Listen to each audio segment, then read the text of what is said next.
yeah, you want to talk about the Letterboxd. Oh yeah. Yeah. So Uwe, you're pretty well known for some of your crazier Letterboxd reviews and that caused you to get kicked off of Letterboxd. Yeah, but I didn't wrote them. So I wrote maybe one or two. The rest were written by somebody else. A good friend of mine, I don't want to name him, but and I think he went so off charts. It was so absurd, and it was funny, so I let him do it, but I didn't wrote it. Do you want to come back to Letterboxd? No, I will not do it. And if I would do only my real reviews, my own reviews. What's up guys, Kino Corner here. Today's video is a different kind of video for this channel. Earlier this year, I received an email from none other than the infamous film director, Uwe Boll. In that email, Uwe told me that he wanted to collaborate on a video, so I accepted of course. And since I was already going to Europe for a holiday, I booked a flight to Germany, loaded up some basic vlogging equipment, and then I went to spend a day at Uwe's house. This video won't have much commentary by me. My goal here is for Uwe to show you who he is with his own words. What I can tell you about him is that when we met, we became fast friends, and I still consider him my friend. If you guys like this video, then I'll try to do more videos like this with other filmmakers. I had an absolute blast making this one, so I hope you all enjoy. And you bash us into the ground as the total I'm the Ed Wood of the new generation and so on. And it's just wrong. Look, I maybe not the most diplomatic person. I know I have it with you guys. I want to hit you in the face. So let's organize a boxing fight against the critics. I loved it to beat them up. My wife always tells me, like, you're the only person nobody can cancel because you got canceled 25 years ago, and like you're just uncancelled. Like nobody can cancel you because everybody knows you give a total f. I mean, I wanted to make films since I'm 10, but I studied literature and economy in Cologne because at that point I couldn't get into a German film school. There were only two schools, Munich and Berlin, and there are 20 positions per year for students, and they didn't took me. So I studied in Cologne. I'm original from that Cologne area, Leverkusen, Burscheid, 200 kilometers away from here. And I was turning into a journalist or a teacher. I didn't know, right? Because I felt there's maybe no chance that I will ever make money as a filmmaker, that I ever be able to pull it off. And so that was my fallback, to finish the university thing. And then I even did a doctor's degree in literature, but it was about film analysis. So film, TV series analysis. It was not about books, it was about movies. Because film analysis is like a part of literature, the studies, right? So yeah, but that was the background. And I mean, my parents had no contact to the film industry or anything like this. So I had to just live with it. That I don't have a hookup, that I don't have like parents who can hook me up with somebody. And Werner Herzog was one of the German directors I totally admired when I were 18, 16, when I watched Fitzacarraldo. It was just insane. I loved that film, right? And I said, oh my God, forget all the Rainer Werner Fassbinder crap in comparison to this film. Aguirre, I mean, he was happy also to have a Klaus Kinski crazy guy who brought something to the screen what nobody else could do also, right? So, and Nosferatu, the thing what he did too. I actually like Herzog's Nosferatu better than the one with Max Schreck. I like it better than the Murnau one. I loved Klaus Kinski as he was a crazy person. He was totally. Did you see that documentary, My Best Fiend, about? Oh my gosh. Yeah. No, I know. And but Klaus Kinski, I mean, when I grew up, he played also in this Edgar Wallace black and white crime stories. And he also played the psycho killer, whatever. But even if he played German TV, you would never forget it. But you would never forget it. So, and he was crazy. And I have to say, Fitzacarraldo, films like this, The African Queen from John Huston, they made me want to make films because you felt the adventure was there. It actually happened. It's not fake when you watch now whatever the Marvel stuff, you know, or Jumanji, you know, it's all studio, it's all bullshit. And there you had the feeling, or The Man Who Wanted to Be King with Sean Connery and Michael Caine, you know, that this kind of films made me want to make films. If I abandon this project, I would be a man without dreams, and I don't want to live like that. Ah. Down through the Second World War. See, that is all, be careful when you walk, huh? That is all iron. It's like an iron tunnel. Is this, are we gonna live out the events of Postal in here? I know. And they had like, here's the metal doors.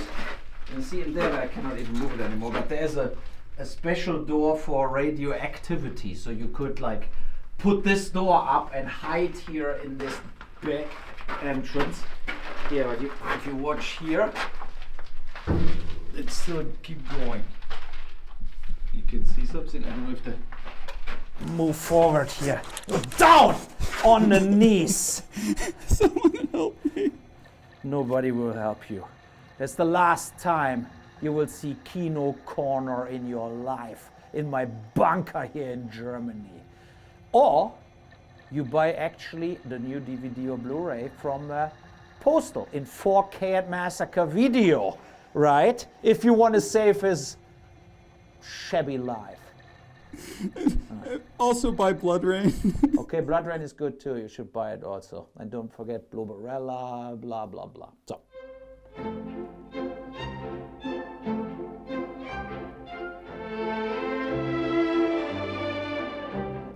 After talking for a bit, Uwe took me on a tour of the towns and trails around Mainz. We went on a nature path to see the River Rhine, and he drove me to Oppenheim to show me some old artifacts and a wall made up of the bones of people who died in a rebellion hundreds of years ago. He also took me out for some really great ice cream, but I didn't film it, considering I was both cameraman and sound guy.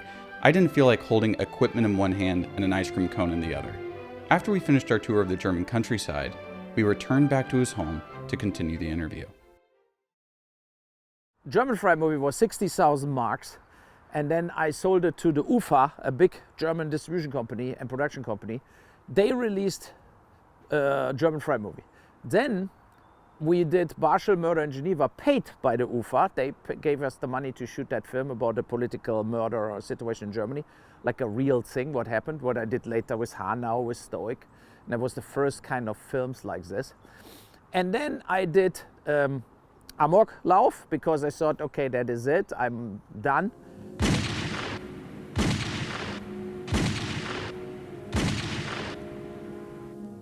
I mean, it was a film I thought basically after shooting German Fried movie and Barschel Murder in Geneva that my career is over. And that was the last money I had, and the first film I did all alone. The first other two films were done with Frank Lustig together.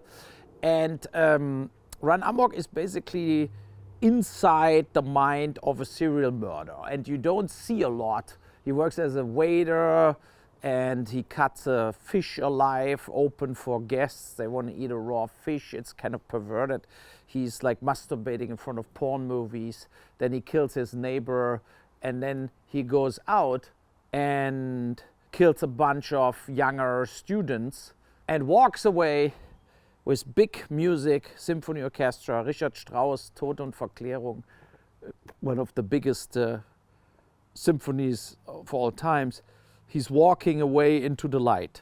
The last 20 minutes is just the music and slow motion.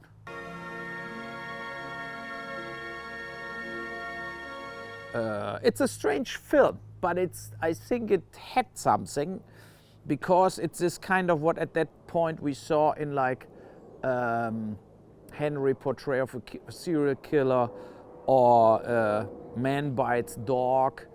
It was in this kind of time shot too. So yeah, I liked the film, but of course it's extremely graphic. It was X-rated. Be careful, here's dog poo. Yeah, no Yeah. worries. Wait, I can remove the dog poo and we keep talking actually. I mean, I'm a big fan of having an intense experience, you know, when you watch a film. And of course, violence is a possibility to, I have to go over there, is a possibility to trigger fear, to trigger shock, to trigger this stuff, you know. And that is the reason I'm not shy showing graphic violence, because it's also my personal taste that I like telling shocking events or shocking stories. And so, and the second thing, what 100% is part of it, or part of my own film experience, is when I was 14, 15, 16, I faked my ID to get into the NC-17 movies. And that was exactly the time where, like, Man-Eater, Friday the 13th, Mother's Day, Halloween 1, where all this started, The Thing, the John Carpenter films, George R. Romero's Dawn of the Dead. That was all, like, I'm 65 born, so all around 78, 79, 1980, 1981, 82. There was the golden era of very, very brutal horror. You know, Fulci from Italy, and like, you know, a lot of, say, Caligula, you know, this kind of films. Diodato too. Yeah, Dario D'Argento, right? So, and Diodato, yeah. And, you know, and that was put a stamp on me this time, because I faked my ID and watched all that films when I was 15, 16. And so I liked that feeling to be scared in a movie theater. And then came all the disaster things like Jaws, Piranhas, Orca, the killer whale, and that stuff. I watched all of this on the big screen, and I was fascinated by it. And so, yeah, I like graphic films or hard films. That's the reason I never had the problem with Scorsese. I love Scorsese films, right, for example, because they were also graphic. And then, you know, how Joe Pesci gets pummeled and killed in Goodfellas, you know, like stuff like this. I actually think it's important to show it how it looks like, how it is. And the dog sings the same. And then I got hired by first the Westcom and then Taunus Film, a bigger company from the TV, from the first German TV. And I made a kind of a career there. I produced things like didn't directed things, and then I had the chance to do for Universal in Germany, UIP, the first semester, like a student comedy, a lot of TV stars. So that was the first film I did with a normal budget. I think it was 2 million. And that had a theatrical release. And then I kept working for Taunus Film and kept producing things. But I wanted to make my own films, so I felt I need to do American films. And Sanctimony, the first film I did, that was with Caspar Van Dien, Michael Paré, Eric Roberts, and so on, in Sanctimony. That was in Vancouver, and I had Regent Entertainment as the US. I can talk. Yeah, I mean, here's the Frankfurt Airport close by, so the machine's starting and landing here. So, in Sanctimony, I basically tried through Taunus Film to get an investment fund for films going. And we discussed it with various banks and everything, but it didn't work out. So I basically did it myself as Uwe Boll with my film company, what did German Fright Movie and so on. And yeah, and that was it basically. I did Sanctimony, then that worked very well. Then I did Black Woods, then Heart of America, then House of the Dead. So one film followed the other, and I raised money from investors basically in that fund. Yeah, I mean, then I, like after Sanctimony and Black Woods, I stepped out of Taunus Film. That was in Wiesbaden here, across the river. I had an office, I was part of a bigger company. And then I felt, no, I go alone, because I don't want to do the TV productions for the company anymore. I want to do my films. I want to focus on my raising money and make international films. So I was sitting in my, not in this house here, in a small apartment actually, and run this fund and collected money and shot a film and collected money and shot a film and collected money.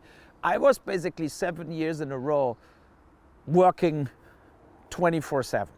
And when I was not shooting and was in post-production, I was raising money, and it was an ongoing thing. So I'm used to do a lot of things myself, you know, to do like negotiations with actors, hiring the crew, setting it up. And I would say as a lesson for younger filmmakers too, it's good to start with like a German fright movie or with short films where you have no money, because when you have no money, you have to do it all.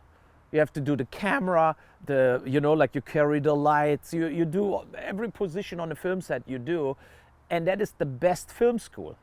And it was also in the internet always like this, he has to lose the money so the investors are happy because they just want a tax write-off. And that was just not true. There was a tax write-off in the year where you made the film. But there was, of course, all the investors wanted to get payouts in year 2 and year 3 and year 4 from the revenues of the film. So no German fund ever tried to just lose money.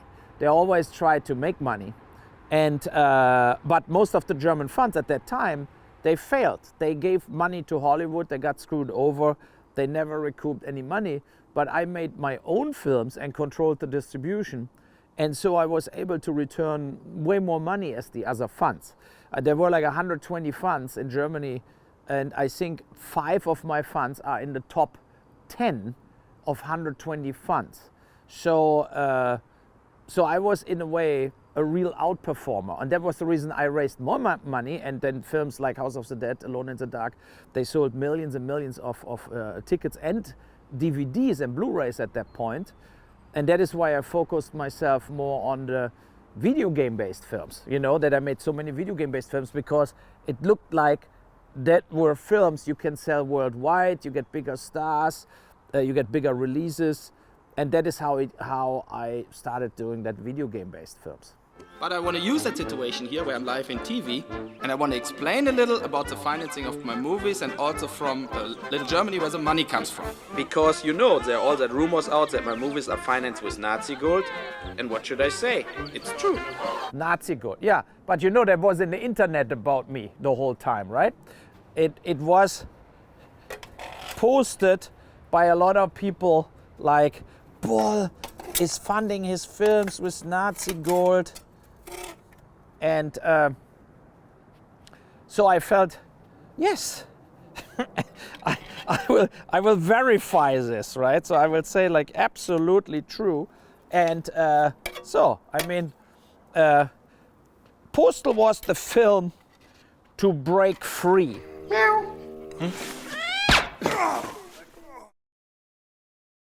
With Postal, how did you actually get onto that project? That was basically the Postal fan club contacted me, and they said, because I saw I'm doing like one video game after the other, if I ever played Postal, I had no clue what Postal was. I never played the game. I didn't know that it was a game. Then I looked it up online, and I liked the humor, like the ridiculous, over-the-top absurdity of the whole thing, and it was ultra-violent. And so we went in contact to Mike Jarrett and Vince Dizzy from Running with Scissors in Arizona, and they said, well, it's like a cult game in Russia, but not so big in the rest of the world. And yeah, and then I basically, it was after a while also where I just did video game based movies. I never wrote them. On Postal I got active again as a writer, because it was down my alley to do like very harsh, under the belt humor. So so Postal came to fruition. So come on, people. Let's try and find some common ground, huh? Well, we all hate Jews. Yeah, well, everybody knows that. Yeah. No, not a hate thing. Because Postal was, after a long time, something where I felt I come back to myself. I start writing again, my own ideas, what I always did when I started. And I give it all, like I give a shit about everything in Postal, about any rule, about any like censorship, whatever, right? So I go full on, but here's also poo, it's like beer, it's like ridiculous. I go full on whatever, you know, against all religions, against all races, against every idea, every nation. We give everybody shit. So Postal is in a way a very evened out film because everybody gets shit. And everybody gets trashed into the garbage, you know? What was that? Oh. I thought we had a flat, but we just ran over some girl. I love Postal. I'm very proud of that film. And I think all the actors enjoyed it so much. And think about who is in Postal, right? J.K. Simmons won an Oscar, Seymour Cassell, I think won an Oscar, Mike Huddleston from Big Lebowski. And they had so much fun doing this total ridiculous stuff. Chris Spencer plays the black cop who's now, he produces I don't know if it was Chris Hart or whatever. He produces big Hollywood comedies and shows, and he was so funny. And Jackie Tone, I saw recently in Jennifer Garner. I think she played the other wife. Was it with Jennifer Garner or was it with God? Maybe it's a bit of a silly question, but Bloodrayne 3 and Blubberella were basically kind of the same movie, were they not? Did you film them at the same time? Yeah, because I like Lindsay Hollister so much in my Postal film. And I wanted to do, because I mean Bloodrayne is kind of silly, right, and funny. So I felt let's use a fat Bloodrayne and make a comedy, a spoof on it. I mean, she was in a way mad. I think the comedy would be way better if we would have more shooting time, but it was tough because I mean, if we shot everything with the real Bloodrayne, Natasha Malte, you know, and then she left, and then all the actors had to do the spoof with Lindsay Hollister coming in, and I mean, it's totally absurd, but try and error, you know. So it was like definitely worth a try, but maybe it didn't turn out too good. No, that was the whole time when Bloodrayne came out, and I got the same reviews I got for Alone in the Dark and House of the Dead, and I was like, I know I have it with you guys. I want to hit you in the face, so let's organize a boxing fight against the critics. And then I did that in Spain first. I boxed the guy at the Estonia Film Festival. Then we did the big event in Vancouver during the shoot of Postal, and invited that for critics and said, look, I box you all in one evening. I mean, I boxed when I was young, so I know how to box. And then I box you all, but you also come to the film set and you see we're shooting Postal and you can be an extra. They're all extras in the film too. And so I said, so that you see that we actually care about what we're doing, and you bash us into the ground as the total I'm the Ed Wood of the new generation and so on. And it's just wrong, you know. It's wrong against Ed Wood, because Ed Wood had to make films without any money, and if they saw Postal, they saw that we're doing a real feature film with a top crew and top stuntmen and explosions and everything, and that they saw we actually know what we're doing, you know. So, and then we did that event. Michael Paré was the announcer, the ring announcer, and we did that event in the Plaza of Nations in Vancouver, and it was a blast. I loved it to beat them up. To all my fans, I would have to say, if an angry German man challenges you to a boxing match and you've had absolutely no training, and then he says, okay, well, yeah, I'll train you before, and then he doesn't, and then he says, well, it doesn't matter, I'm not going to hit you really hard, and then he does, you have a good reason to hate him a lot. You know, but what is not true is when I think one of the guys said, he promised me not to hit me. That is not true. I said from the beginning on, it will be full on. It will be like a real boxing fight. They're back at it again. Uwe leads with that left hand again, but he can't throw that right because by the time he throws it, Kayanka's down on the canvas. Oh, there's a big right hand. Oh, good left jab followed by the big right hand. Put Richard Kayanka down. 6, 7, 8, 9. That's it, ladies and gentlemen. That fight is over. But I in a way made up with him later. He, I think he got really sick. I think he's dead, right? Yeah, he died. Yeah. Yeah. So he died early, and we had an email correspondence a year before, and I wished him all the best and everything. And so we didn't have a problem in the end. But Jeff Schneider, the guy from Variety, Chris Alexander from Fangoria.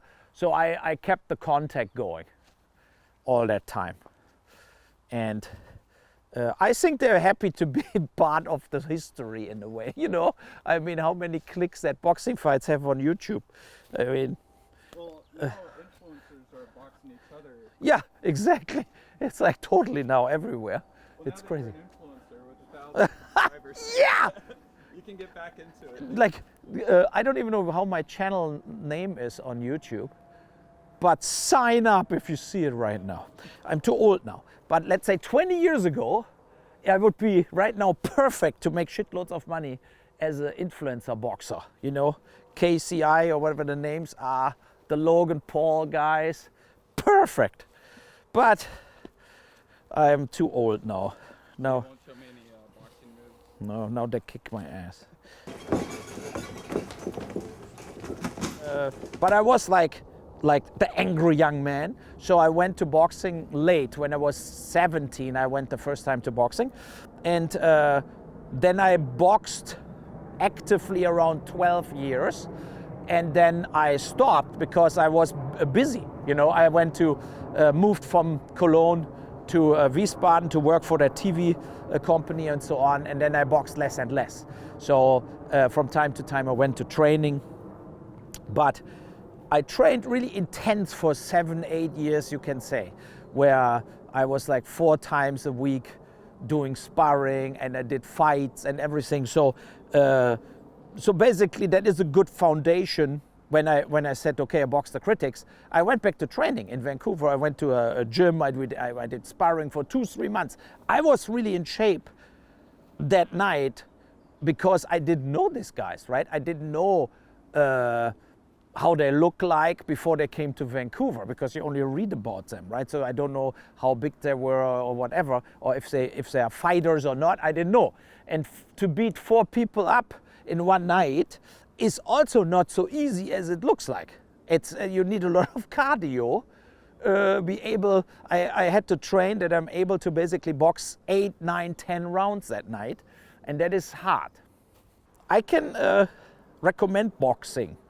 It makes you disciplined, and it makes you also calm.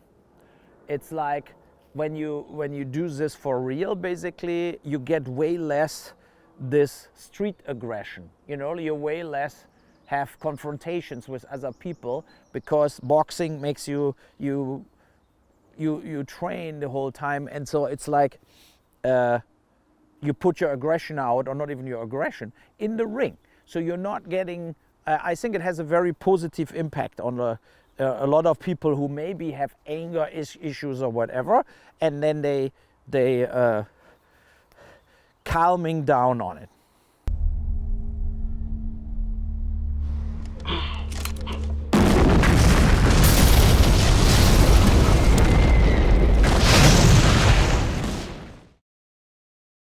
I agree, and it made the same. Like, I wanted to have, on the one hand, a total ruthless killer, a ruthless action film, what twists and turns in directions you cannot predict, where you don't know what will happen in the next 5 minutes. I think that is the very strong side on Rampage.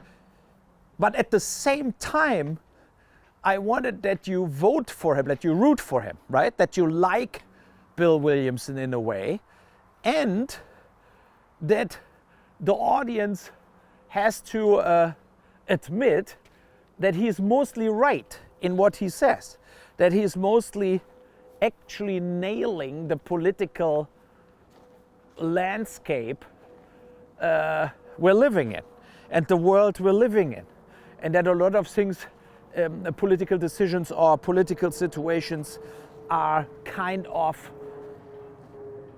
almost absurd we're living in, you know? And I think, and then I turned this very cynical and dark, you know, to have this kind of message is like, it's maybe better humans are all dead, you know, like this kind of very, very, let's say,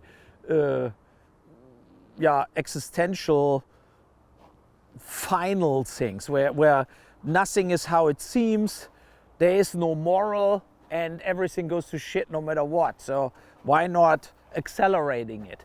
So, you know, and I think that is the fascination with Rampage, is that all three Rampage films are all very cynical, but at the same time, most of the people totally agree with Bill Williamson. You know, what he says, what he thinks is basically what we all think, but of course we are not running amok. You know, so yeah. We don't. And Evan, that's what you didn't get. That's what you didn't get. You think people are equal? They're not. They're not. So, here's a question. What would you consider the movie that you're proudest of and the movie that you're most disappointed by out of your work? Yeah, I mean, we talked about Darfur. I would say that the film is extremely good, extremely strong, emotional, and I made only 2 films where audience people were crying, and that was this and The Sound of Wall Street when the wife is doing suicide. Yeah, I'm very proud of Darfur. But right after I would come Postal, because Postal was the biggest fun for me to do as a filmmaker, and I'm very proud that we did the film in a way, of course, where nobody could do this anymore without going to jail, cancelled forever, and would never make a film again. I mean, Postal did everything what you shouldn't do today, but that made it funny. Yeah, and the worst film, I think it was the first semester, my German comedy I did, one of my first films, and maybe like Bloodrayne 2, you know, some of the second parts of some stuff. But I cannot say, because I mean, House of the Dead, Alone in the Dark got like the worst reviews. But I cannot really say that I hate that films and that I'm ashamed of that films. I mean, the films were what they were, and with the deer. Oh yeah. And all. Now, where it's 20 years after House of the Dead came out, I think a lot of films came out in the 20 years were way worse as House of the Dead ever was, or Alone in the Dark. So I'm not trashing that films anymore. I'm a paranormal investigator. Really? What does that mean exactly? Let me put it this way. I hunt and track down the strange and unusual. I didn't thought about making a movie out of myself in a way that I what you said, create a persona. I'm not it. It's like, I think it's the opposite. It's like I stayed all the time exactly how I am, and that was maybe strange. for a lot of, you know, like I think a lot of people turning into a brand. And I never did that. So, you know, I'm also not like moving, if I have a political opinion about something, I say it, I stick with it. It doesn't matter if everybody hates me for it, or if, you know, like I don't really care about all that stuff. And that is what my wife always tells me, like, you're the only person nobody can cancel because you got canceled 25 years ago, and like you're just uncancelled. Like nobody can cancel you because everybody knows you give a total f***. I think my biggest weakness is also my biggest strength in a way, that I go with the head through the wall, right? So it's this kind of like, it's good that I'm very energetic and bold and stuff, but it's bad also if you want to have a bond with managers, agents, actors, whatever, right? So it's not so easy. And I think I made a lot of mistakes during the career. I burned a lot of bridges, whatever, you know. But it's also at the point where you cannot remove it or take it away, whatever. You have to just stand with it to say, look, I maybe not the most diplomatic person, you know. But if I would be all of this, would I really did 35 films? You know, so would I really bulldozer through the film industry like this? Or would I be a guy who made 5 films? Yeah. You know, that is the thing. It's like also this kind of like, just keep going and don't give up. That helped a lot. That I was not easy to blow off, you know, that I disappear forever or something. That didn't happen.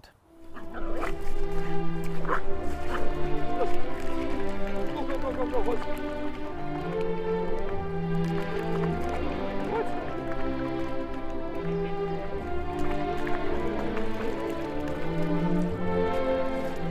Sehr gut.